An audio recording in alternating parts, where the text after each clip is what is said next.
Welcome to a very special edition of Smart Life. I am, of course, Dr. Gina, and my life was changed the day that I brought home my own little bundle of joy. Samuel Christian Loudon. I am forever compelled to share our adoption story because he has changed our lives, and this is our story. Every child deserves a family. We just thought, you know what? We have a family ready-made for some little guy that might want to be part of our family. And so really for 10 years, we tried to find a child that was adoptable with Down syndrome. It's not as easy as you might think right at first. 90% of babies with Down syndrome are aborted.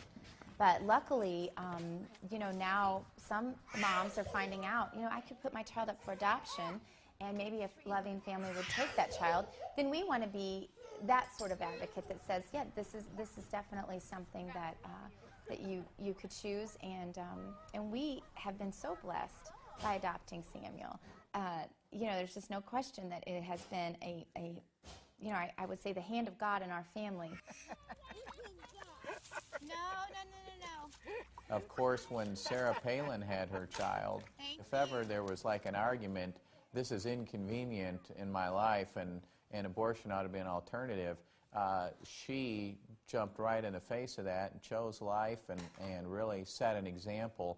You don't ever know what God is going to tell you you're ready for. Just because this is the decision we made for our family doesn't mean that we think it's necessarily the best decision for every family out there. But in our particular case, we had the room in our hearts and room in our home, and decided that this is something we could do. Politicians are, we're human.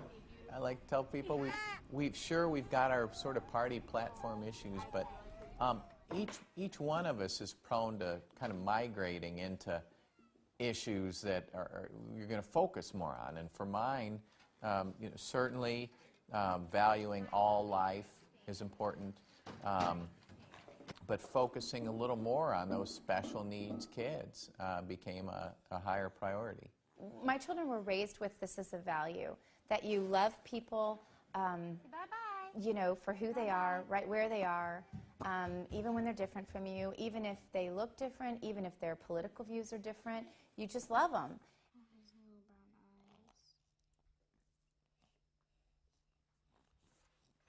And you can read more about our adoption story in the American Family Association Journal this month. Samuel's story here is the centerfold. Samuel teaches us so much every day and has been our smile when things are sad, our calm when we're mad, our steady when we're in tumult. He never ever forgets to pray before a meal, and he breaks into prayer when people need it the most. He knows things, and it's hard to describe his gentle, mostly nonverbal heart and what it teaches us about the depth of human experiences in ways that no one else does. We just have to listen. And I think that's one of the important things about adoption. I am so compelled to share with you the joy I know from this precious boy with one extra chromosome that I want to make adoption for these little guys easier.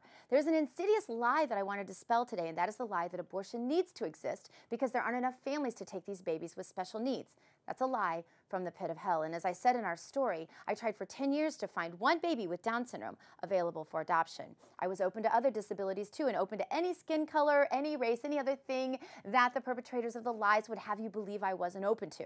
I just wanted a baby that needed me and one that God would have for me. And as I said in the video, more than 90% of babies with Down syndrome are aborted. That is because the lie is told that no one wants them. But that's not true. There are thousands of families waiting. The biggest impediment to adoption is that moms are told no one will want their baby because it's black or Hispanic or disabled or too blonde or whatever. Pick your poison. So they abort thinking that's the easy answer.